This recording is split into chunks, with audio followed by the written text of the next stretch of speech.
हाँ जी बेटे, नमस्ते। आपका बहुत बहुत स्वागत है 11th क्लास के अंदर। और आपने कॉमर्स लिए, इसके लिए बहुत बहुत कॉन्ग्रेचुलेशन। बेटे, मैं आपके साथ धीरज अग्रवाल आपको अकाउंट्स, बिजनेस और इको के नॉलेज के बारे में बताऊंगा, आपके पेपर की तैयारी कराऊंगा। आज मैं सबसे पहले आपके साथ अकाउंट्स की बात कर रहा हूं कि हमारा अकाउंट्स का पेपर कैसा होगा।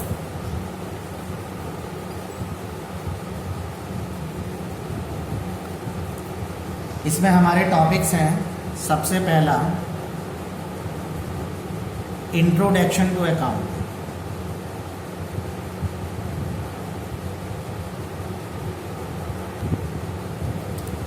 तो बेटे, फर्स्ट चैप्टर है हमारा introduction to accounting.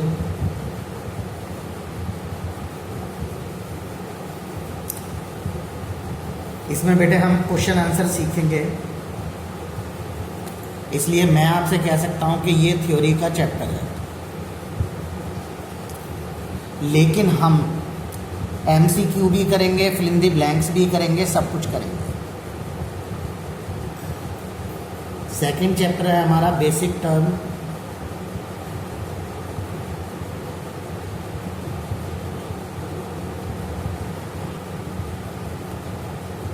Basic term of accounting.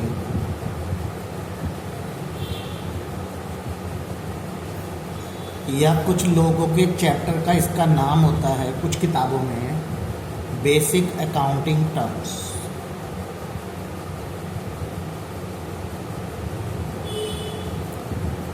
बेटे, ये चैप्टर वेरी वेरी इंपॉर्टेंट है। आपको इससे पता लगेगा कि हम अकाउंट्स में क्या क्या चीज़ें सीखेंगे। अकाउंट्स के बेसिक टर्म्स के बारे में आपको बताया है। तीसरा चैप्टर है आपका थ्योरी बेस ऑफ अकाउंट। इसके अंदर बेटे आपके कंसेप्ट और कन्वेंशंस आते हैं। फोर्थ है आपका basis of accounting.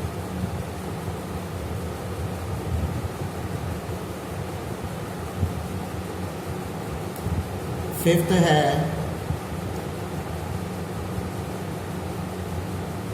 Accounting equation. ये बेटा न्यूमेरिकल चैप्टर है आपका।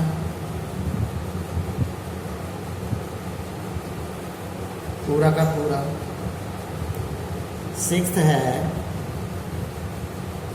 Accounting procedures.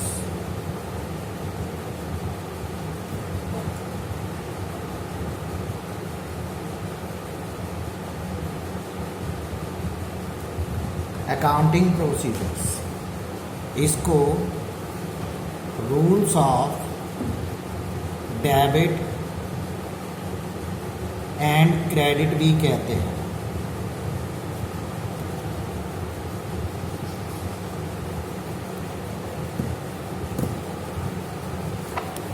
सेवंथ है बेटे आपका origin of transaction.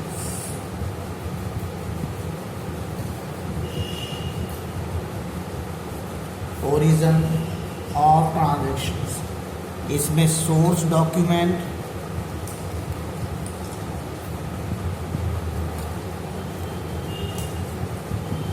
And preparation of voucher शामिल।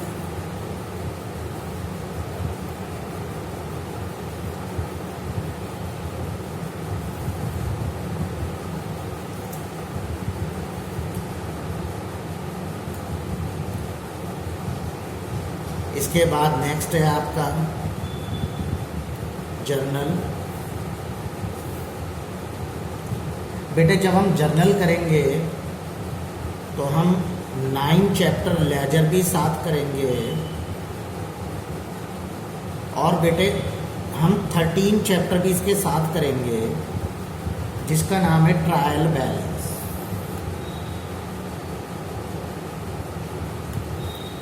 बेटे ये तीनों चैप्टर मिलाकर एक कंप्लीट क्वेश्चन आता है पेपर में।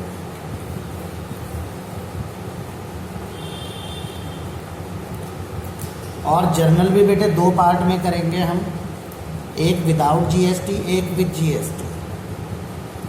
एक विदाउट जीएसटी, एक विद जीएसटी। ठीक है, तो मैं 13 चैप्टर पहले करूँगा क्योंकि ये इसके साथ सीक्वेंस में है। सही है। इसके बाद 10 चैप्टर आता है हमारा। तो बेटे जर्नल हम दो पार्ट में करेंगे, विदाउट जीएसटी, विद जीएसटी। फिर लेजर करेंगे और उसके बाद चैप्टर नंबर 13 करेंगे ट्रायल बैलेंस। हम ट्रायल बैलेंस पहले करेंगे क्योंकि वो एक कंप्लीट क्वेश्चन आता है एग्जाम में आपके लिए। ठीक है ना। इसके बाद हमारा 10 चैप्टर आएगा। 10 चैप्टर है हमारा स्पेशल पर्पस बुक नंबर 1, तो इसे आप कैश बुक कहते हैं।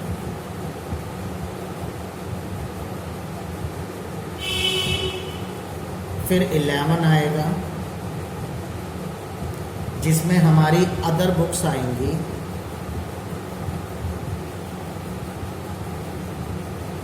जिन्हें आप सब्सिडरी बुक्स कहते हैं। अब सब्सिडरी बुक्स के अंदर कौन कौन सी चीज़ें आती हैं, जैसे इसमें हमारी आती है purchase book, sales book, purchase return book,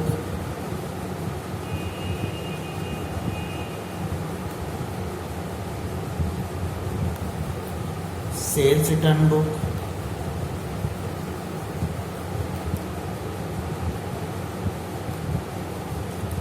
purchase book, sales book, purchase return book, sales return book, BR book, BP book, और बेटा जर्नल प्रॉपर आता है।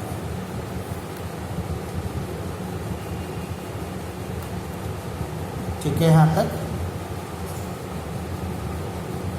इसके बाद चैप्टर नंबर 12 है हमारा बैंक रिकन्सिलिएशन स्टेटमेंट।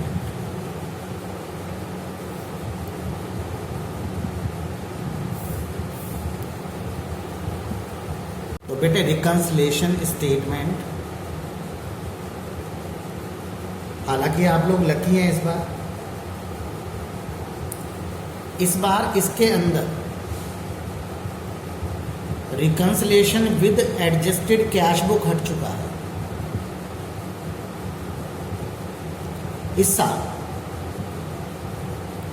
2021 में जो आपका पेपर होगा, 2021 में जो आपका पेपर होगा, उसमें BRS with adjusted cash book नहीं आएगा।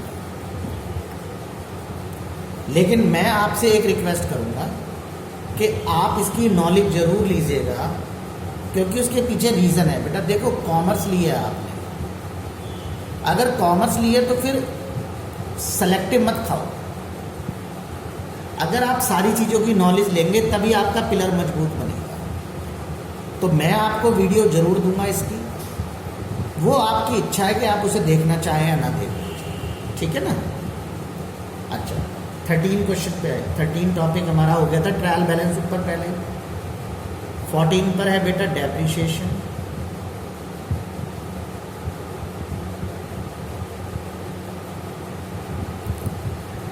मैक्सिमम स्कूलों में फर्स्ट टर्म के अंदर इतना आता है। वैसे तो बहुत सारे स्कूलों में ट्रायल बैलेंस तक आता है, लेकिन गवर्नमेंट स्कूल के अंदर कई बार डेप्रिसिएशन तक भी ले लेते हैं। और गुरु हरकिशन स्कूल की अगर बात करें या किसी और स्कूल की बात करें तो वो कैश बुक तक भी ले लेते हैं। लिटिल फ्लावर की बात करें तो वो अदर बुक्स तक ले लेते हैं। हर स्कूल अपने अपने तरीके से फर्स्ट टर्म के एग्ज़ाम में कवर कर लेता है। तो हम अपना टारगेट जो रखेंगे 14 चैप्टर तक का रखेंगे। ठीक है। इसके बाद हम नेक्स्ट टॉपिक पे आते हैं। अब बेटे फर्स्ट टर्म का मैंने आपको कोर्स तो लिखवा दिया। अब फर्स्ट टर्म में हमें चाहिए क्या क्या सामान? हमारे को सबसे पहले चाहिए नंबर 1 कंसेप्ट रजिस्टर। हम कंसेप्ट का अपना एक रजिस्टर बनाकर चलेंगे। कंसेप्ट का रजिस्टर बना के चलेंगे। बेटे ये रजिस्टर थोड़ा सा अच्छी क्वालिटी का लेना, क्लासमेट वगैरह का, जिससे कि ये आपके बाद में भी काम आ सके। दूसरा रजिस्टर होगा आपका प्रैक्टिस रजिस्टर। वो आप अपनी मर्जी से चूज कर सकते हैं। ये तो 4-5 रजिस्टर आपके भर जाएंगे, प्रैक्टिस रजिस्टर। तीसरा आप टीएस ग्रेवाल की बुक लेंगे ही लेंगे, प्लस मेरे नोट्स आपको मिलेंगे time to time, chapter wise. और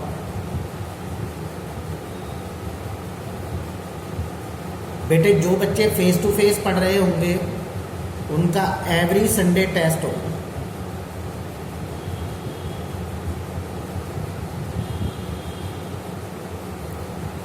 ठीक है।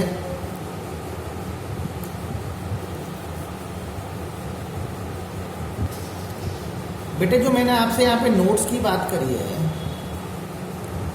इस नोट्स की मैं आपको थोड़ी सी इम्पोर्टेंस समझा।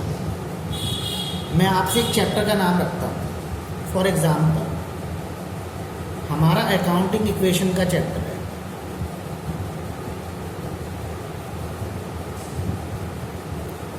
उसमें बेटे मेरे ख्याल से 30 के करीब क्वेश्चन है।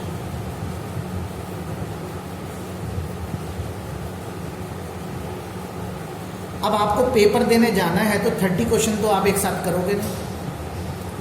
तो मैंने इन 30 क्वेश्चंस को 5 क्वेश्चंस में कंप्लीट कर रखा है। मतलब इन 30 क्वेश्चंस की सारी इंपॉर्टेंट चीज़ें उन 5 क्वेश्चनों में कवर है। मेरा कहने का मतलब है आप पेपर वाले दिन केवल ये 5 क्वेश्चन कर लीजिए, 30 अपने आप हो जाएंगे। क्योंकि देखिए हमारे को कई सारी चीज़ें देखनी होती है। हमें खाली अकाउंट्स में पीएचडी तो करनी नहीं है, और बेटे बगैर पीएचडी करे काम भी नहीं चलेगा। दोनों बातें हैं। अकाउंट्स में पीएचडी नहीं करनी है, पर बगैर पीएचडी करे काम नहीं चलेगा। क्योंकि हमारे पास में मैथ्स भी है, इको भी है, बिजनेस भी है, इंग्लिश भी है, और टीएस ग्रेवाल का साइज आपने देखा ही है। तो बेटे हमारे को अपनी सारी चीज़ें करनी है, कोई भी चीज़ छोड़नी नहीं है। लेकिन जो इम्पोर्टेंट चीज़ें हैं उनके ऊपर ज़्यादा फोकस करना है। आपके इन 5 क्वेश्चनों के अंदर 30 के 30 क्वेश्चंस की एडजस्टमेंट कवर हो जाएगी। तो हमें अपना जो कॉन्सेप्ट रजिस्टर बनाना है, उस कॉन्सेप्ट रजिस्टर के अंदर हमें ये 5 क्वेश्चन करने हैं, प्लस जो मैं आपको क्लास में लिखवा रहा हूँ वो सब आपको उसमें लिखना है। और जो टीएस ग्रेवाल के क्वेश्चन है वो प्रैक्टिस रजिस्टर में करने हैं आपको। आप टीएस ग्रेवाल से करें, आप डीके गोयल से करें, आप डॉक्टर एससी शर्मा से करें, आप किसी भी सर की किताब ले सकते हैं। चाहे आप टीएस ग्रेवाल सर की किताब लीजिए प्रैक्टिस करने के लिए, चाहे आप डीके गोयल सर की लीजिए, चाहे आप डॉक्टर एससी शर्मा सर की लीजिए।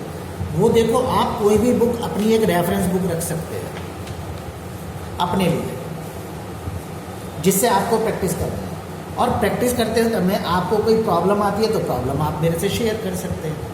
आप मुझे व्हाट्सएप कर सकते हैं, आप मुझे फ़ोन कर सकते हैं। मैं अपना फ़ोन नंबर भी दे दूँगा इसके अंदर अपना। मेरा फ़ोन नंबर ये है 9958 859 859। और जो मेरा एड्रेस चाहिए आपको, वो तो बेटे आपको वैसे भी पता लग जाएगा। आप मेरे वीडियो के स्टार्टिंग में मेरा एड्रेस देख सकते हैं, वीडियो पे लिखा हुआ। और अगर फिर भी आपको चाहिए तो मैं एड्रेस आपको बता देता हूँ।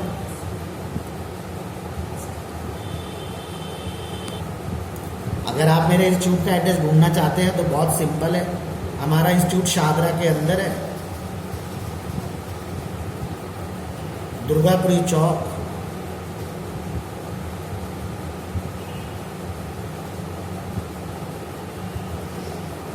दिल्ली दरबार के पास। ये दिल्ली दरबार बेटे रेस्टोरेंट है। एड्रेस है 389C ईस्ट बाबरपुर,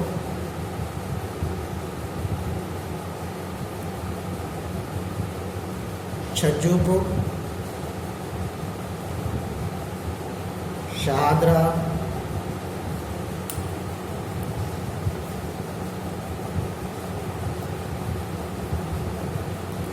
दिल्ली 32।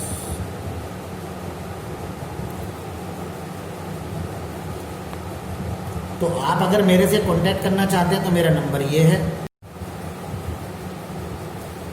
अब बेटे आपका जो सेकंड सेमेस्टर के अंदर सिलेबस आएगा, सेकंड टर्म के अंदर, उसमें सबसे पहले chapter number 15 provisions and reserves,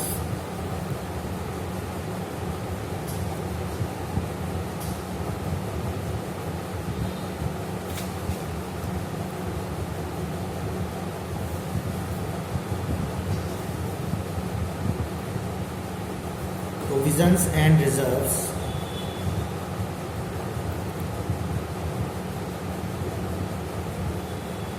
accounting for bills of exchange,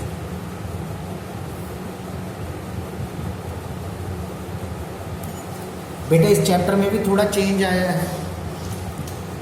इस चैप्टर में से आपके दो टॉपिक हट गए हैं, एक तो रिटायरमेंट ऑफ बिल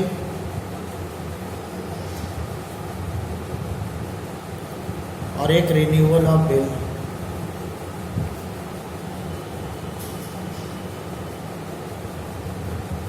ये दोनों टॉपिक हट गए हैं। इसके बाद 17 चैप्टर है बेटे आपका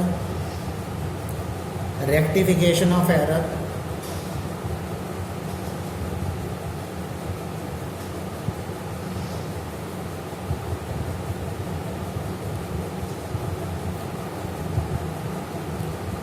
एटीन है financial statement of sole proprietorship, financial statement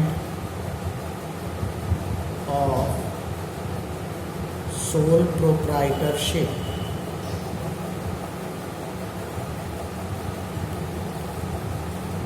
19 है adjustment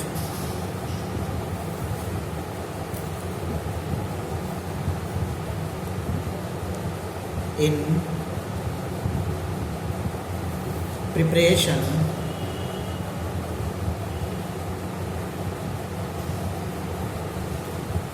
adjustment in preparation of financial statement. बेटे आपको एक बड़ी इंटरेस्टिंग बात बताता हूँ। एक बड़ा कन्फ्यूज़न आया था, अभी पीछे कुछ बच्चों के फ़ोन आए थे मेरे पास कि sir trading profit and loss हटा दिया है। बेटे वो फाइनेंशियल स्टेटमेंट जो हटाए हैं वो इनकम्प्लीट रिकॉर्ड्स में से हटाए हैं, चैप्टर नंबर 20 में से। चैप्टर नंबर 18, 19 में से कुछ नहीं हटाए।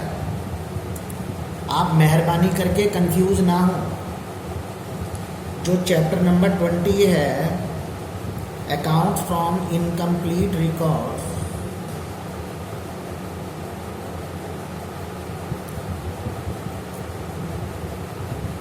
इसमें से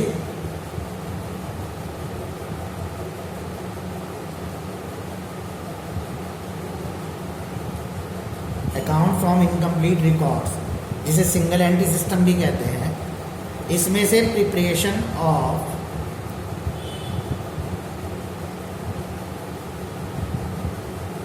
trading and profit and loss हटा दिया है।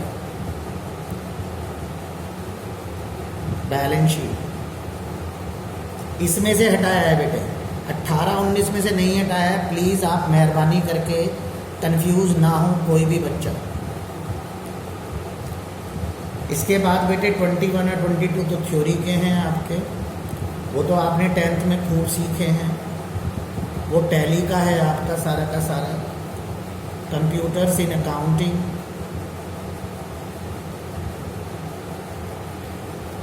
और 22 के अंदर तो लिखा ही हुआ है अकाउंटिंग सॉफ्टवेयर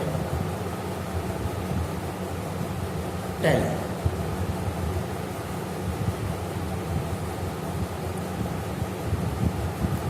ठीक है बेटे जी।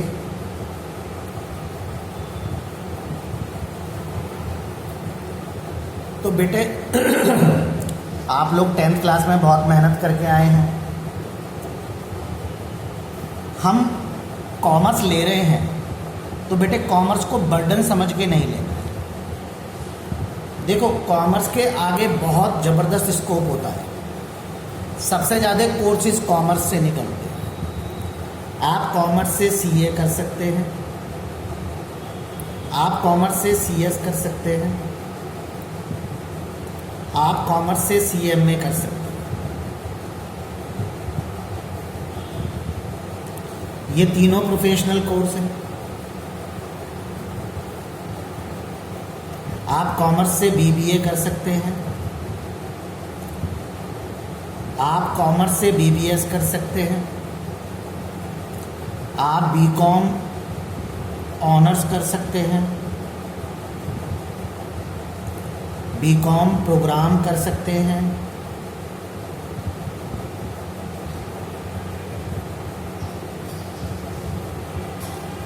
कॉमर्स के अंदर एक सबसे बड़ी पोस्ट होती है आईआरएस। जैसे हमारे श्रीमान मुख्यमंत्री जी थे अरविंद केजरीवाल जी, आईआरएस थे। बेटे जो हमारे आदरणीय मुख्यमंत्री अरविंद केजरीवाल जी हैं वो भी आईआरएस थे पहले। आईआरएस का मतलब होता है इंडियन रिवेन्यू सर्विसेज। इसके अलावा बहुत सारे गवर्नमेंट एग्ज़ाम आपके कॉमर्स के लिए होते हैं, जैसे एक ऑडिटर का एग्ज़ाम होता है वो कॉमर्स के लिए हो सकता है। आप नेट का एग्ज़ाम क्वालिफाई करके किसी भी कॉलेज में लेक्चरार बन सकते हैं। तो कॉमर्स का स्कोप बहुत ज़्यादा है। अब देखो बेटे डिपेंड करता है आप पे। अगर आप 40 से 50% के बीच में रहते हैं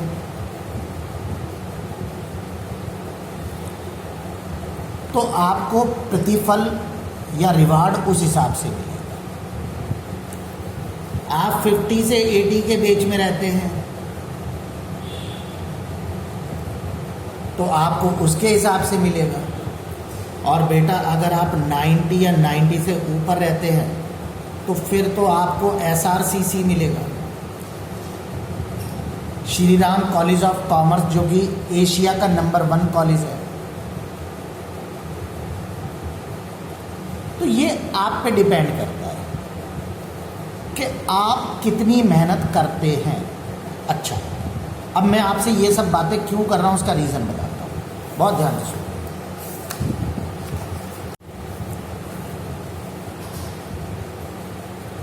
तो बेटा ये 11th और 12th जो है आपके 2 पिलर हैं। ये 11th और 12th ये 2 पिलर हैं।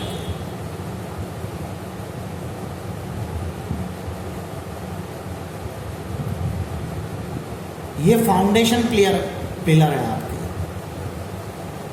जिन पे आगे की पूरी इमारत खड़ी होगी। 11th और 12th देखो, मैंने आप लोगों में से कई बच्चों से ये कहते हुए आपस में बातचीत करते हैं जब आप, तो मैंने बहुत बार ये बात सुनी है कि आप अपने फ्रेंड्स से बोलते हैं यार नंबर कम रह गए तो कॉमर्स मिलेगी। एक तो ये ना इन्फीरियरिटी कॉम्प्लेक्स निकालो मन में से, क्योंकि ये आपको ना आगे नहीं बढ़ने देगा। आप विश्वास नहीं करेंगे, मेरे दोनों बच्चों के 90+ थे, लेकिन वो प्री माइंड सेट थे कि हमें कॉमर्स लेनी है। बेटे कॉमर्स के अंदर इतना स्कोप है जितना तो साइंस में भी नहीं है, लेकिन वो डिपेंड करता है इस चीज़ पे। अब देखो मैं बार बार कॉमर्स की तारीफ कर रहा हूँ तो आप सोचेंगे सर कॉमर्स के टीचर इसलिए कॉमर्स की तारीफ, नहीं बेटे आर्ट साइड भी बहुत अच्छी है। आज की डेट में मैं आपको ऐसे स्टूडेंट्स से मिला सकता हूँ जिनके 12th क्लास, जिनके 10th क्लास में 98% है और उन्होंने आर्ट साइड ली है। क्यों? क्योंकि उन्हें IAS की तैयारी करनी है, UPSC के एग्ज़ाम की तैयारी करनी है। तो पहला तो आपने अगर कॉमर्स लिए तो ये सोच के मत लो कि यार हमारे पास कोई और ऑप्शन नहीं था इसलिए हमने कॉमर्स ले लिया। आपने कॉमर्स लिए तो कुछ टारगेट फिक्स करो पहले अपना। सबसे पहले आपको अपना टारगेट फिक्स करना पड़ेगा कि आपको आखिर 11th और 12th के पिलर्स के बेस पर जाना कहाँ है, कहाँ जाना है आपको। वो पिलर अपना, आप CA करना चाहते हैं, आप कैट का एग्ज़ाम देना चाहते हैं, आप IRS बनना चाहते हैं, पहले तो वो अपना दीवार पे लिख लो। बेटे आपने एक पिक्चर देखी है मिल्खा सिंह की, भाग मिल्खा भाग, देखिए ये पिक्चर आपने। वो जब पहली रेस होती है तो वो पहली रेस हार जाता है। अब आप पूछो क्यों हार जाता है? बेटे डिस्ट्रैक्शन होता है, उसकी फ्रेंडशिप हो जाती है वहाँ पर, उस फ्रेंडशिप की वजह से उसे डिस्ट्रैक्शन हो जाता है, तो वो ड्रेसिंग रूम में जाकर अपने आप को चांटे लगाता है। और जब अपने आप को चांटे लगाता है तो जब प्लेन के अंदर बैठता है तो वो अपने कोच से पूछता है कि वर्ल्ड रिकॉर्ड क्या है। उसका कोच उसे लिख के देता है वर्ल्ड रिकॉर्ड 4.59। और बेटे वो इस कागज़ के टुकड़े को बाबा गुरु नानक देव की तस्वीर के नीचे लगा देता है। इस कागज़ के टुकड़े को बाबा गुरु नानक देव की तस्वीर के नीचे लगा देता है, क्योंकि उसने अब कसम खा ली है कि मुझे ये वर्ल्ड रिकॉर्ड तोड़ना है। तो सबसे पहले अगर आपने कॉमर्स ली है तो पहले दिन से मन में ठान लीजिए कि अब आपको करना क्या है। सबसे पहली चीज़ तो ये है, और जो आपको करना है उसके अकॉर्डिंग आपको अपनी पर्सनैलिटी डेवलप करनी है।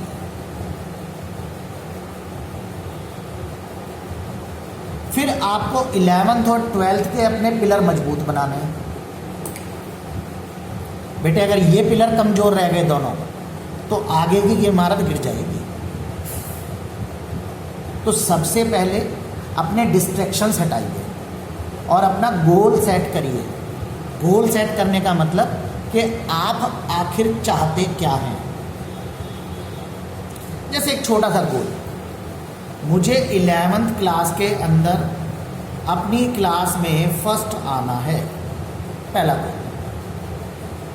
अब बेटे ये फर्स्ट वर्ड लिख के एक कागज़ पे, जहाँ भी आप पूजा करते हैं, जहाँ भी आप इबादत करते हैं, जिस भी भगवान को मानते हैं, अल्लाह को मानते हैं, यीशु को मानते हैं या गुरु को मानते हैं, उसकी तस्वीर पे लगा दीजिए एक कागज़। और बेटे इसके सामने हाथ जोड़ो कि भगवान हमें इस लायक बनाओ। आप देखो, और जो बेटा ये भगवान जी के यहाँ पे चिट लगाई है ना, ये भी ध्यान रखना, भगवान जी पेपर देने नहीं जाएंगे। पेपर देने आप नहीं जाना है। आपने भगवान के सामने प्रण लिया है कि हम इस बार फर्स्ट आके दिखाएंगे। आप भगवान से ये मत कह देना कि भगवान पेपर आउट करा दे हमारा किसी तरीके से वस्तु, हम देख फिर फर्स्ट आके दिखा देंगे। मैंने आपको इसका एग्जाम्पल दिया 4.59 का। जैसे मिल्खा सिंह ने अपना टारगेट बना लिया था 4.59 का, ऐसे अब भी अपना गोल सेट करिए, टारगेट बनाइए। ये बहुत ज़रूरी है। और एक बात और बता देता हूँ बेटे, आप में से कुछ बच्चों की टेंडेंसी होती है, वो कहते हैं यार 11th में तो ऐसे ही चलेंगे, 12th में बढ़िया नंबर ले आएंगे। लेकिन एक बात बता देता हूँ बेटे, अगर इस बार अगर 11th वालों ने ऐसे ही सोचा होता, जैसे लॉकडाउन लग गया, पेपर नहीं हो पाए बहुत सारे स्कूलों के अंदर, तो बेटे उनको हाफ ईयरली के बेस पे ही नंबर मिले हैं। अब वो अगर हाफ ईयरली में फेल होते तो फाइनल में भी फेल ही माने जाते। तो आपको पहले दिन से ही यानी कि फर्स्ट डे से ही युद्ध के लिए तैयार हो जाना है। आपको फर्स्ट डे से ही युद्ध के लिए तैयार हो जाना है। ये मैंने आपको केवल वीडियो इसलिए दी है कि आपको मैं थोड़ा सा बता सकूं कि कॉमर्स एक बहुत अच्छा सब्जेक्ट है, एक बहुत अच्छी स्ट्रीम है, और अपने अंदर इन्फीरियरिटी ना लाएं। क्योंकि बेटे एक बात अच्छी तरीके से समझ लीजिए,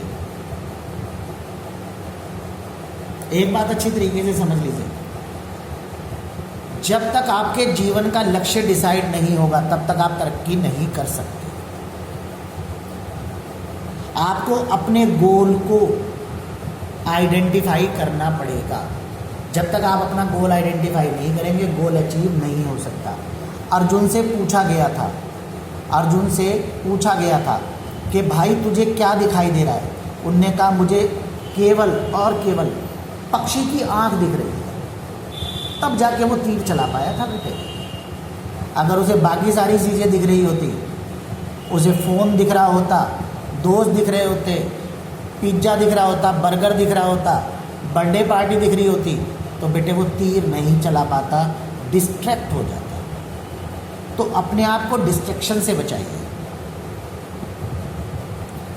पर बेटे इसका मतलब ये भी नहीं है कि पैर में खड़ाऊँ पहन लो और गेरुए वस्त्र पहन लो।